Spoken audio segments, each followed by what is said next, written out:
National highway 47 થી જે ચોટીલા માતાજીનો જે ડુંગર આવેલો છે ત્યાં તળેટીની અંદર જુદા જુદા દબાણકારોએ લગભગ 450 થી પણ વધારે દબાણો ઊભા કરી દેવામાં આવેલા હતા।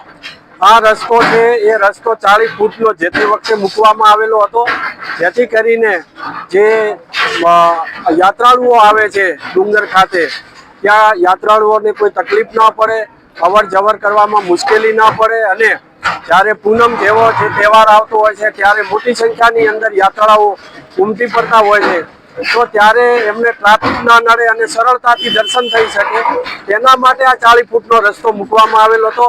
પરંતુ આ 450 થી વધુ દબાણ કરતા હોય આ રસ્તાને ખૂબ સાંકડો કરી દીધો હતો દબાણો કરીને, અને આ રસ્તાને 20 ફૂટ કરી નાખ્યો હતો, જેથી ગઈકાલે પણ એમને સમજૂત કરવામાં આવેલા હતા ને એમાં ઘણા બધાએ સ્વેચ્છાએ પણ દબાણ દૂર કરી દીધા હતા। જેણે નથી કર્યા એને આજે સવારથી જ આ ડિમોલેશનની કામગીરી ચાલુમાં છે। શું કાર્યવાહી આગળ થશે? આગળ અત્યારે તો આ ડિમોલેશન તમામ દબાણકર્તાઓનું દબાણ દૂર કરી અને રસ્તો છે આખો ખુલ્લો કરવામાં આવશે। ભવિષ્યની અંદર પણ આ દબાણ ન થાય તે માટે જરૂરી પગલાં લેવામાં આવશે, સતત ઇન્સ્પેક્શન કરવામાં આવશે।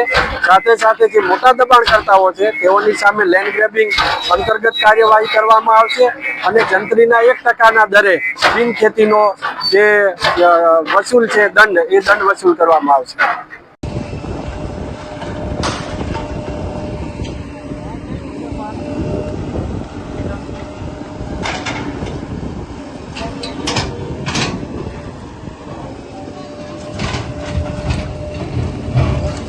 હાજી સર।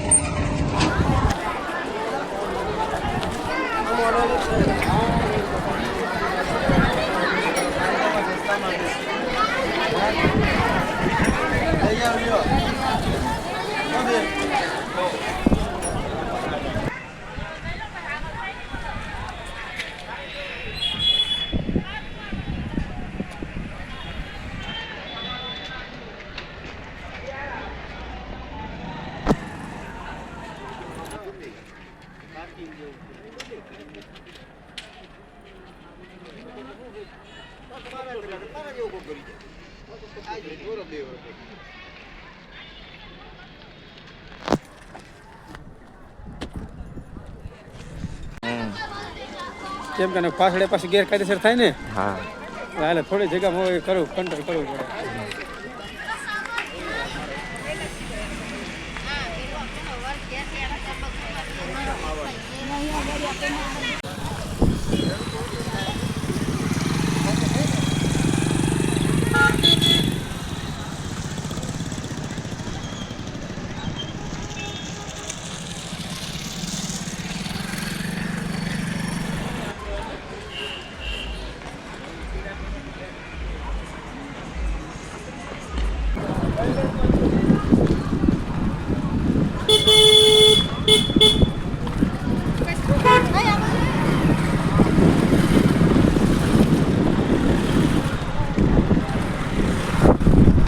ફોન બોન દેવાનો લેવાનો કરી